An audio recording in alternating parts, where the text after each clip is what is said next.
So we start with most important chapter of the Constitution, preamble of the Constitution. Preamble काय आहे बघा, सरनामा, उद्देशपत्रिका. The American constitution was first to begin with preamble. अमेरिकेची घटना दुरुस्तीने पहिल्यांदा प्रिॲम्बलची सुरुवात केली होती. आज आपण यम लक्ष्मणचे लाईन टू लाईन डिस्कशन घेणार आहेत आणि detail very comprehensive discussion. Many countries including India followed this practice आणि आपण ही प्रिॲम्बलने सुरुवात करायची प्रॅक्टिस फॉलो केली. The term preamble refer to introduction और प्रिफेस टू कॉन्स्टिट्यूशन. प्रिॲम्बल काय आहे तर उद्देशपत्रिका, सरनामा आणि एक तोंड ओळख आहे, घटनेची तोंड ओळख आहे. इट कंटेन्स समरी और इसेन्स ऑफ कॉन्स्टिट्यूशन. घटनेची एक summary, crux, essence of constitution आहे. जसं UPSCने एकदा क्वेश्चन विचारला होता की कॉन्स्टिट्यूशनल मेकरची व्हिजन कशामधून दिसते. त्यामध्ये ऑप्शन होते fundamental rights, DPSP, fundamental duties आणि प्रिॲम्बल. तर त्याचं most important and most appropriate उत्तर होतं ते म्हणजे प्रिॲम्बल. कॉन्स्टिट्यूशनल मेकरची व्हिजन ही प्रिॲम्बलमधून दिसते. कॉन्स्टिट्यूशनल इमिनेंट एक्सपर्ट और ज्युरिस्ट याने Palkhivala call preamble as a identity card of the constitution. Nani वाहेब पालकीवाला काय म्हटले तर प्रिॲम्बल हे घटनेचं ओळखपत्र आहे असे याने पालकीवाला म्हटले होते. The preamble to the Indian Constitution is based on objective resolution draft and moved by Pandit Nehru and adopted by Constitution Assembly. तरी पंडित नेहरू यांनी जी ड्राफ्ट केले होते ऑब्जेक्टिव्ह रिझोल्युशन जे त्यांनी 13 डिसेंबर 1946ला मांडले होते, ते ऑब्जेक्टिव्ह रिझोल्युशनचे मॉडिफाईड एडिशन म्हणजे प्रिॲम्बल आहे. It has been amended by 42nd Constitutional Amendment Act 1976 which added 3 words socialist, secular, integrity. तर बघा या घटनेनुसार प्रिॲम्बलमध्ये अमेंडमेंट करण्यात आली आणि सरनाम्यामध्ये 3 वर्ड्स ॲड करण्यात आले, सोशलिस्ट, सेक्युलर, इंटिग्रिटी. हे 3 वर्ड्स ॲड करण्यात आले. 42वी घटना दुरुस्तीला मिनी कॉन्स्टिट्यूशन असेही म्हटले जाते, कारण या घटना दुरुस्तीने बरेच इमर्जन्सी प्रोव्हिजन आणि बरेच चेंज करण्यात आले, त्यामुळे याला मिनी कॉन्स्टिट्यूशन असेही म्हटले जाते होते. त्यावेळेस प्राईम मिनिस्टर होत्या इंदिरा गांधी.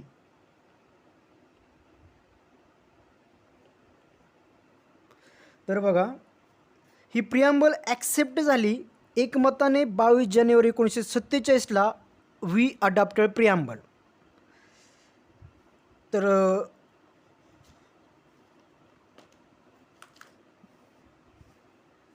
प्रिॲम्बल हे कॉन्स्टिट्यूशनल मेकरचे intention, core values, principle of nation हे दाखवते. तर बघा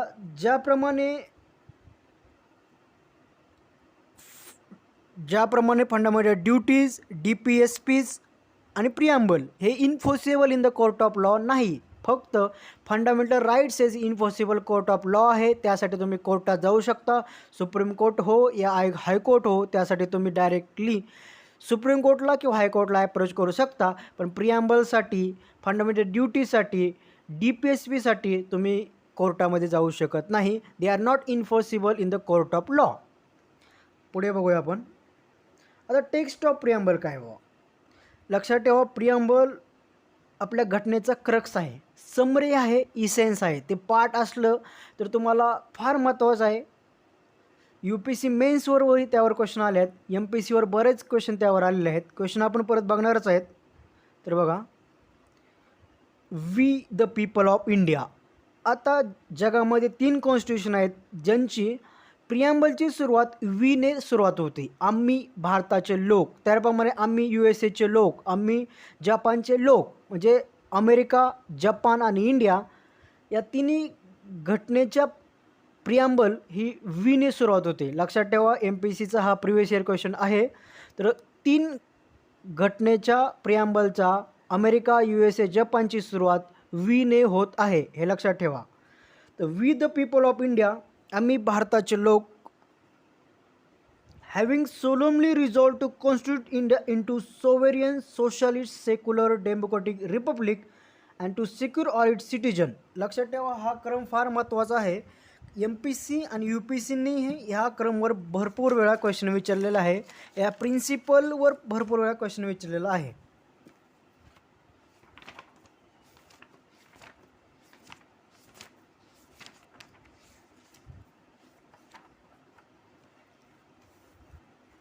तर बघा, आम्ही भारताचे लोक, भारताचे एक सार्वभौम समाजवादी धर्मनिरपेक्ष लोकशाही गणराज्य घडवण्याचा व त्याच्या सर्व नागरिकास. तर ही प्रिन्सिपल फार महत्त्वाची आहेत, लक्षात ठेवा. हा क्रम ॲज इट इज विचारला जातो. Sovereign, socialist, secular, democratic, Republic. ते लक्षात कसं ठेवू शकता, शशी शेखर शुक्ला डॉक्टर आहेत असे लक्षात ठेवू शकता. ॲज इट इज क्रम फार महत्त्वाचा आहे. मराठीमध्ये बघायला गेलं तर सार्वभौम समाजवादी धर्मनिरपेक्ष लोकशाही गणराज्य, हा टर्म फार महत्त्वाचा आहे. हा क्रम फार महत्त्वाचा आहे, त्यावर बरेच वेळा क्वेश्चन आलेले आहेत. तर बघा, आता ते पुढील प्रिन्सिपल आहे justice, social, economical, political, liberty of thought, expression, belief, faith, worship. आता ही जस्टिस आहे ना, हा जस्टिस सोशल, इकॉनॉमिकल, पॉलिटिकल आपण USSR कडून घेतलेलं आहे, युनायटेड सोव्हिएत सोशलिस्ट रिपब्लिक.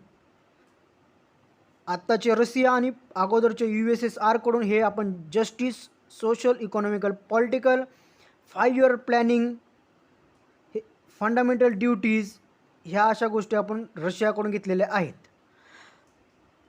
तर त्यामध्ये काय बघा, सामाजिक, आर्थिक व राजकीय न्याय, विचार, अभिव्यक्ती, विश्वास, श्रद्धा, उपासना याचे स्वातंत्र्य, liberty of thought, expression, belief, faith, worship.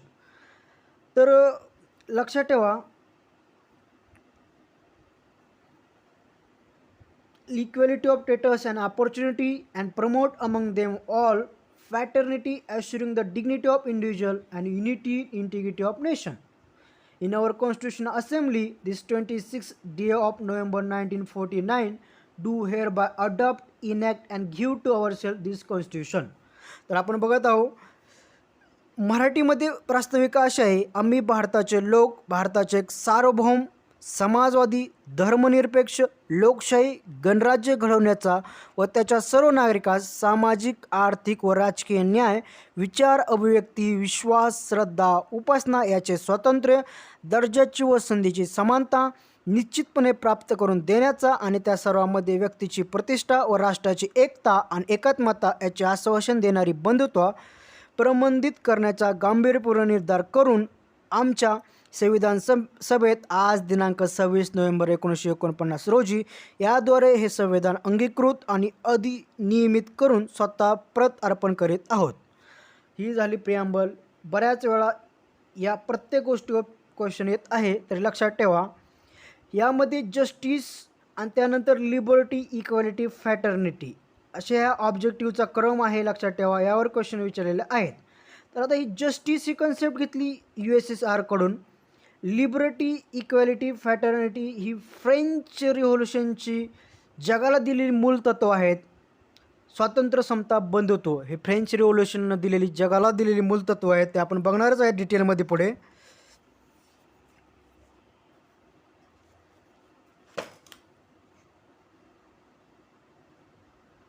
तर बघा,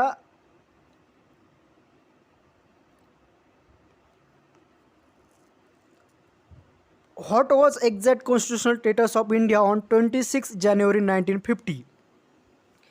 आपण कमेन्समेंट ऑफ द कॉन्स्टिट्यूशन केलेले आहे 26 जानेवारी 1950.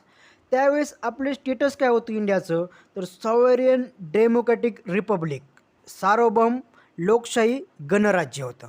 कारण आपण सोशलिस्टिक आणि सेक्युलर ही प्रिन्सिपल परत 42वी घटनादुरुस्ती 1976नी ॲड करण्यात आलेले आहेत. ते परत आपण कॉन्स्टिट्यूशनमध्ये ॲड करण्यात आले आहेत. आता इन्ग्रेडियंट्स ऑफ प्रिॲम्बल कुठल्या कुठल्या घटनांच्यावर बनलेली आहे, कशा कशाची प्रिॲम्बल बनलेली आहे, लक्षात ठेवा.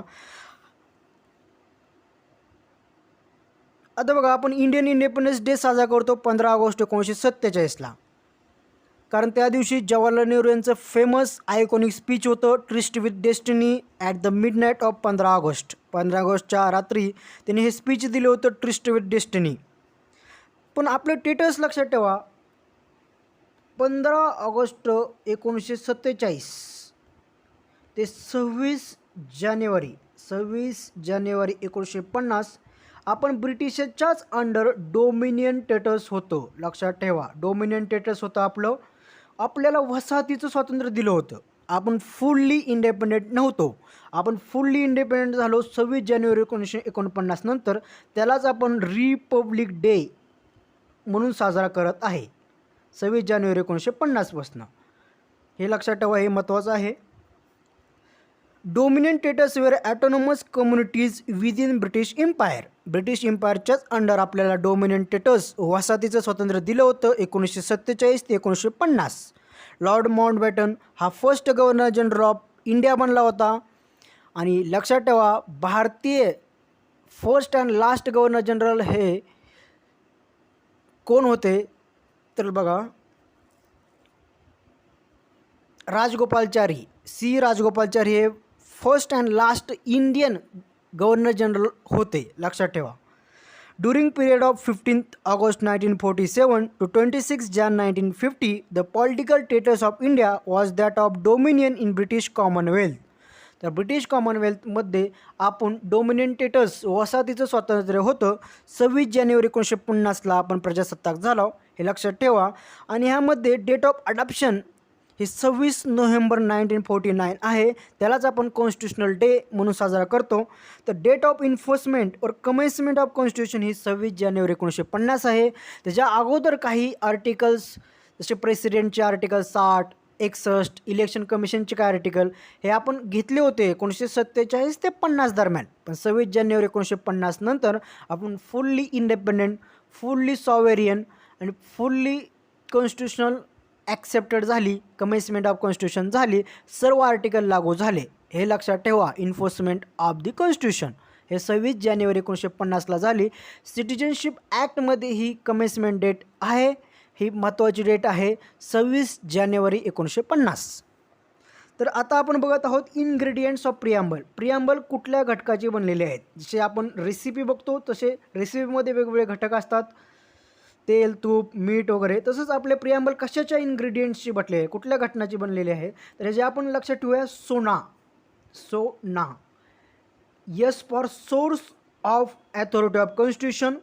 तर source of authority of constitution. O for objective of the constitution. N for nature of Indian state.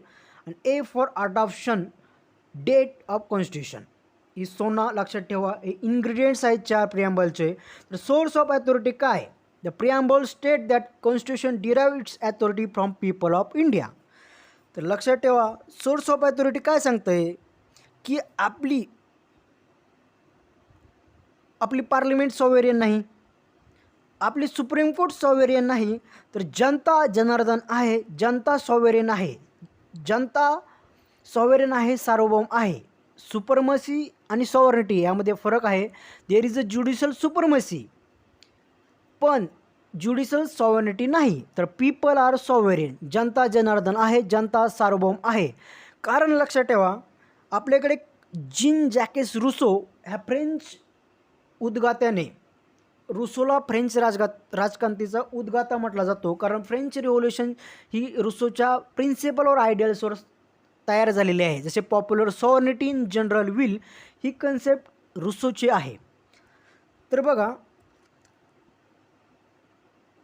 source of authority of constitution, it derives authority from people of India. We the people. Many time we turn to we the idiot. कारण आपण vote देतो आणि ते सरकार change करतात, opposition party एकत्र येते. जसं बिहारमध्ये होते, महाराष्ट्रात बी होते. आता महाराष्ट्रात तर आपण ज्यांना वोट केलं ते अपोजिट पार्टीमध्ये आपण त्यांना बसवलं होतं, ते सत्तेत आले, परत अपोजिशनमध्ये गेले.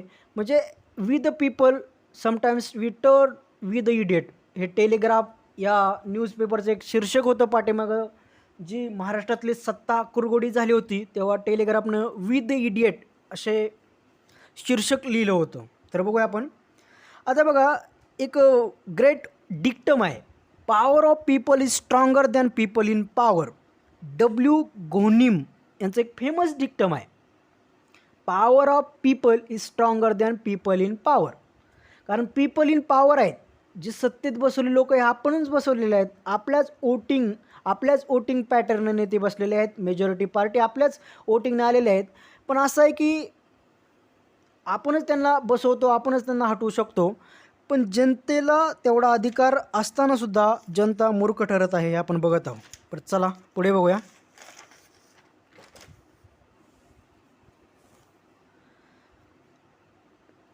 आता बऱ्यापैकी फरक आहे, लक्षात ठेवा. आपण पार्लमेंटरी सिस्टीम ब्रिटनकडून घेतलेली आहे, पण आपण आपली ॲज इट इज कॉपी आपण ब्रिटनची केलेली नाही. ब्रिटिश पार्लमेंट सॉव्हरेन बॉडी आहे, इंडियन पार्लमेंट सॉव्हरेन नाही.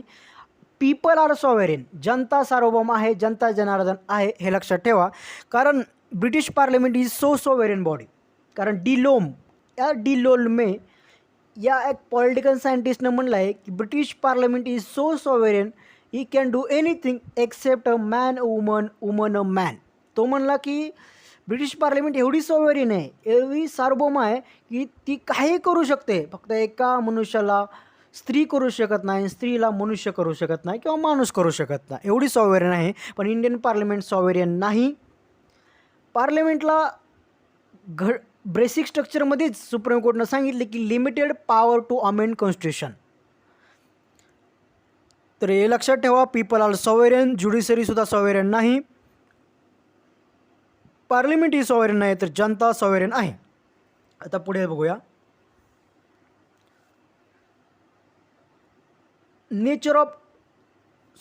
Objective of the constitution. तर प्रिॲम्बल आपल्याला ऑब्जेक्टिव्ज काय आहेत आपले ते दाखवते. जसे ऑब्जेक्टिव्हमध्ये येते justice, liberty, equality and fraternity as the objective. तर आपण बघितलंच की जस्टिस ही कन्सेप्ट आपण घेतलेली आहे. जस्टिसमध्ये येतं आहे सोशल, इकॉनॉमिकल, पॉलिटिकल. आता हा जस्टिस सामाजिक न्याय असो, आर्थिक न्याय असो, राजनैतिक न्याय असो, हे आपण USSR आणि सध्याच्या रशिया यांच्याकडून घेतलेले प्रिन्सिपल आहेत. 5 इयर प्लॅनसुद्धा आपण रशिया किंवा USSR कडून घेतलेला आहे. तर लक्षात ठेवा, जस्टिसमध्ये काय आहे, justice of social, economical, political, liberty of thought, expression, belief, faith, worship. हा क्रम लक्षात ठेवा, ह्या क्रमवर क्वेश्चन विचारलेले आहेत. नंतर equality of status and opportunity and fraternity. Fraternity means brotherhood, sense of brotherhood, बंधुता. आता पुढे बघा, date of adoption of constitution. आपल्या प्रिॲम्बलमध्ये date of adoption of constitution आहे की या दिवशी आपण ॲक्सेप्ट केलेले आहे, अडॉप्ट केलेले आहे कॉन्स्टिट्यूशन किंवा preamble. It stipulate November 26, 1949 as a date of adoption of constitution. 26 November 1949 ही date of adoption of constitution आहे. यालाच आपण कॉन्स्टिट्यूशनल डे म्हणून सेलिब्रेट करत आहे. तर date of commencement of constitution, घटना पूर्णपणे युटिलायझेशन ऑफ कॉन्स्टिट्यूशन हे 26 जानेवारी 1950 पासून आपण सुरुवात केलेली आहे, हे लक्षात ठेवा.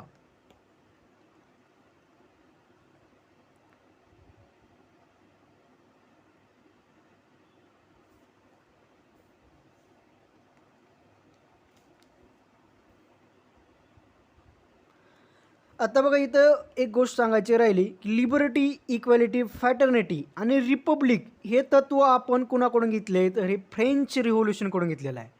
फ्रेंच रिव्होल्युशन ही झाली होती 1789, 1789ला झाली होती फ्रेंच रिव्होल्युशन.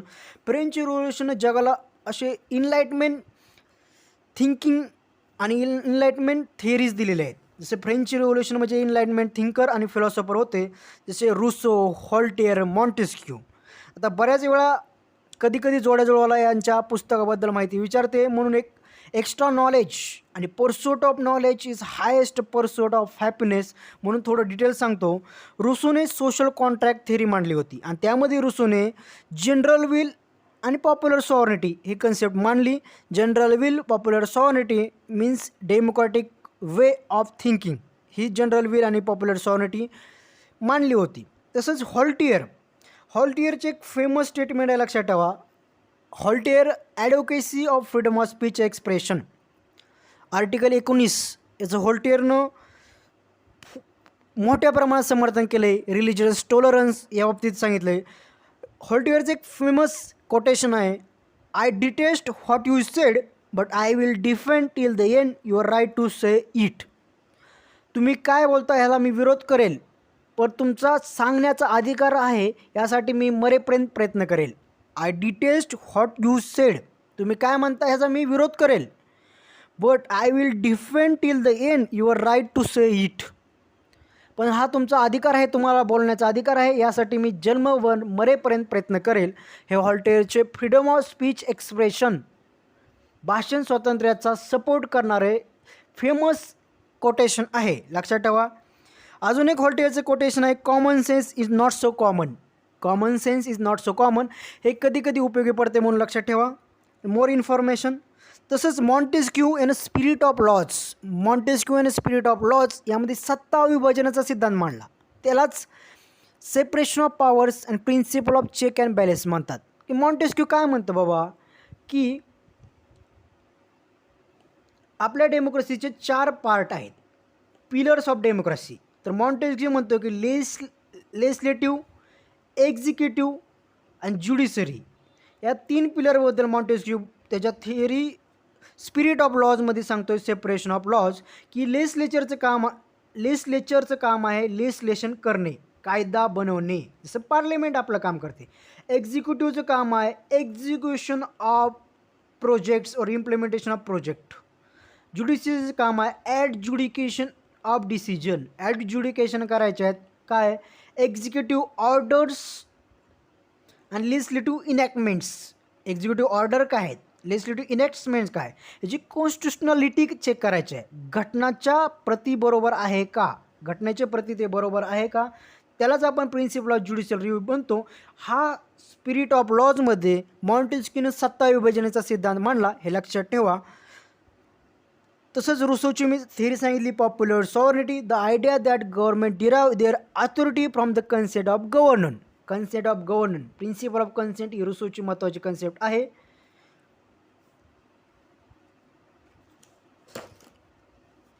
आता पुढे बघूया आपण नेचर ऑफ इंडियन स्टेट. मी आता सांगितलं की 1947 ते 50 या दरम्यान आपण सॉव्हरेन नव्हतो. सॉव्हरेन हे आपण 1950 नंतर झालो. सॉव्हरेन म्हणजे सार्वभौम. तर आपण त्या दरम्यान काय होतो, एक डेमोक्रॅटिक रिपब्लिक होतो, फक्त आपण डेमोक्रॅटिक रिपब्लिक होतो. आता सध्या आपली जी कंडिशन आहे, 42वी घटनादुरुस्ती 1976 नंतर सोशलिस्ट, सेक्युलर आणि इंटिग्रिटी वर्ड्स आपण प्रिॲम्बलमध्ये टाकले, आणि प्रिॲम्बलमध्ये जी आत्ताची कंडिशन आहे, sovereign, socialist, secular, democratic Republic, सार्वभौम, धर्मनिरपेक्ष, सार्वभौम, समाजवादी, सेक्युलर, लोकशाही आणि रिपब्लिक, गणराज्य. हा क्रम लक्षात ठेवा, इट इज व्हेरी इम्पॉर्टंट. तर इंडियन स्टेटचं नेचर काय आहे हे आपण पुढे डिटेलमध्ये बघणार आहेत. Sovereign, socialist, secular, democratic, republic, polity ही की टर्म्स ऑफ प्रिॲम्बल या पुढच्या पार्टमध्ये आपण पाहणार आहेत. तर बघा आता पुढील गोष्ट आहे date of adoption of the constitution, की अडॉप्शनची कॉन्स्टिट्यूशन 26 नोव्हेंबर 1949 आहे. 2-3 वेळा मी सांगितलेलं आहे. तर आता आपण कीवर्ड्स ऑफ द प्रिॲम्बल बघूया. Certain keywords sovereign, socialist, secular, democratic, republic, justice, liberty, equality and fraternity are explain as follow.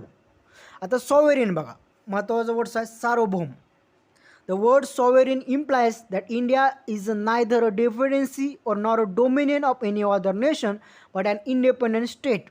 आपण कोणाच्या डिपेंडेंट नाही आणि वसाहती नाही, आपण इंडिपेंडेंट आहे. आपणास एक इंडिपेंडेंट फॉरेन पॉलिसी आहे. ही 26 जानेवारी 1950 नंतरचं स्टेटस आहे. आपण सार्वभौम म्हणलेलं आहे. There is no authority about it, आपल्यावर कुठली अथॉरिटी नाही. It is free to conduct its own affair both internal external.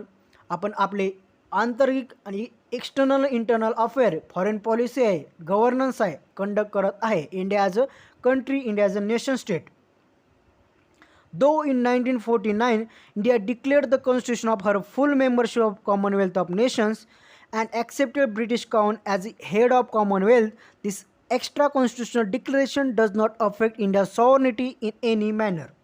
जरी आपण कॉमनवेल्थ ऑफ नेशन आणि ब्रिटिश क्राऊनचा पार्ट असो तरी आपल्या सॉव्हर्निटीवर आपल्या सार्वभौमत्वावर कोणतेही गदा येत नाही. तसेच India's membership of United Nation Organization also is no way constitute limitation on sovereignty. आपण युनायटेड नेशनचे मेंबर जरी असलो तरी त्याचा परिणाम आपल्या सार्वभौमतेवर कोणताही परिणाम पडत नाही, हे लक्षात ठेवा. It is important. आता बघा, being a sovereign state, India can either acquire a foreign territory, seize a part of its territory in favor of foreign state. आपण एखादा बाह्य कंट्रीचा भाग जिंकू शकतो, आपला भाग दुसऱ्याला देऊ शकतो. जसं आपण बघितलं 100वी घटना दुरुस्ती 2015ला झाली होती आणि इंडिया आणि बांगलादेशनी काही केव्ज, गुहा म्हणा, लँड पार्सल म्हणा, आपण एकमेकाला शेअर केले होते. आपले काही भाग त्यांना दिले, त्यांच्या काही बॉर्डरवरचा भाग आपला असेल आपण घेतले. असे 100वी घटना दुरुस्ती 2015ला देऊन इंडिया बांगलादेशमध्ये एक लँड बाउंड्री सेटलमेंट झाली होती, हे लक्षात ठेवा. जर आपल्याला आपली लँड बाउंड्री द्यायची असेल तर घटना दुरुस्ती करायची लागते.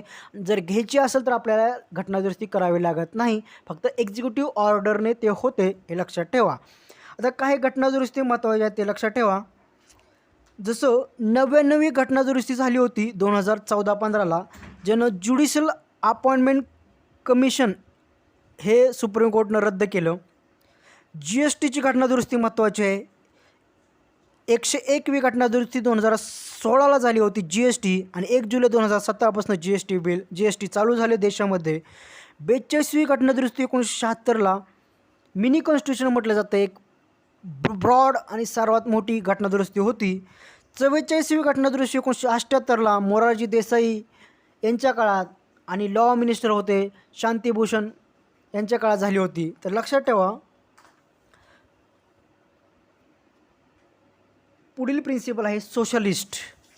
Even before the term was added by 42nd amendment in 1976, the constitution had socialist content in the form of certain DPSP, directive principle of state policy. आता सोशलिस्ट म्हणजे समाजवादी. तर बघा आता, in other words what was hitherto implicit in the constitution has now been explicit. आपल्या घटना दुरुस्तीमध्ये समाजवादी principal होतीच, DPSP होतेच.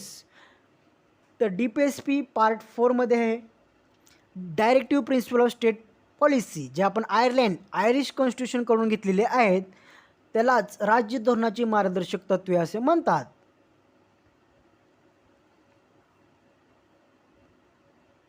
Moreover, the Congress party itself adopted a resolution to establish socialistic pattern of society in its Audi session as early as 1955 and took measure accordingly. एक आवडी session झालं होतं काँग्रेसचं, त्याचे अध्यक्ष होते UN देबार 1955ला.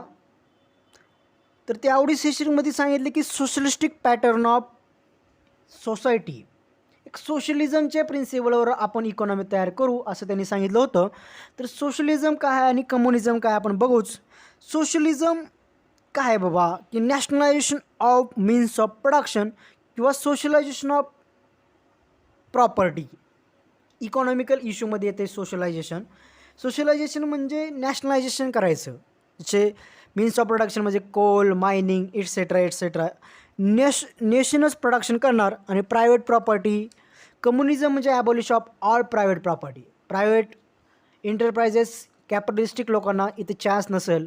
जसं USSR, चायना, या इथे सोशलिझम होते. काही ठिकाणी आता कमी प्रमाणात चेंज होत आहे.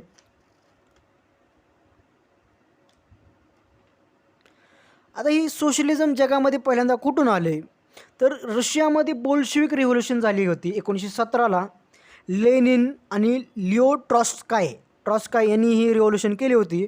त्याच्यामागं एक आयडिओलॉजिकल बॅकलॉग होता कार्ल मार्क्सच्या डास कॅपिटलमधल्या कम्युनिझम या कन्सेप्टनुसार. त्यानुसार त्यांनी रिव्होल्युशन केली. तर बघा, socialism is a public ownership of means of production. Socialism आणि कॅपिटलिझम अशा दोन आयडिओलॉजी आहेत. त्याचं कोल्ड वॉर पॉलिटिक्समध्ये रूपांतरित झालं. Socialism USSR, capitalism USA. Socialism हे पब्लिक नॅशनलायझेशन, आणि कार्ल मार्क्स एक महत्त्वाचा थिंकर होता.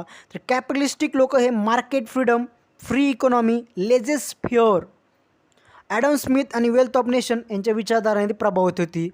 डेव्हिड रिकॉर्ड वगैरे असे कॅपिटलिस्टिक थिंकर आहेत, ते बघू आपण. आणि सोप्या भाषेत सोशलिझमचं प्रिन्सिपल सांगायचं म्हटलं तर from each according to his abilities to each according to his needs. तर 1955ला औडी सेशन झालं तमिळनाडूमध्ये. UN देबार त्याचे अध्यक्ष होतं. सोशलिस्टिक पॅटर्न ऑफ सोसायटी तयार करायची होती. तेच आपण सोशलिझम पुढे 1951पर्यंत चालू केलं होतं, जी कमांडिंग हाईट्स ऑफ इकॉनॉमी म्हटलं जातं. त्यालाच एक निगेटिव्हली लायसन परमिट राज म्हणतात. हे 3 टर्म्स महत्त्वाचे आहेत: socialistic pattern of society, commanding heights of economy, licence permit raj. ते असे झाले, लक्षात ठेवा. आता इंडियन नॅशनल काँग्रेस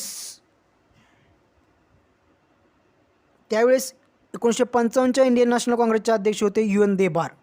आता काही आलं आहे तर इंडियन नॅशनल काँग्रेस टर्म आलं आहे तर आपण थोडे बघूया. तर बघा 1885ला पहिले सेशन झालं होतं, तेव्हा WC बॅनर्जी अध्यक्ष होते बॉम्बेला. त्यावेळेस गव्हर्नर जनरल किंवा व्हायसराय हा डबफ्री नव्हता. 1880ला दादाभाई नौरोजी कलकत्त्याला. 1905 गोपाळकृष्ण गोखले बनारस. 1906 दादाभाई नौरोजी पुन्हा कलकत्ता. 1907 रासबिहारी घोष सुरत, तिथंच सुरत स्प्लिट झाली होती. बघा सुरतचं हिस्टॉरिकल लिंकेज आहे आपलं, शिवाजी महाराजांपासून आत्तापर्यंतचे लिंकेज आहे.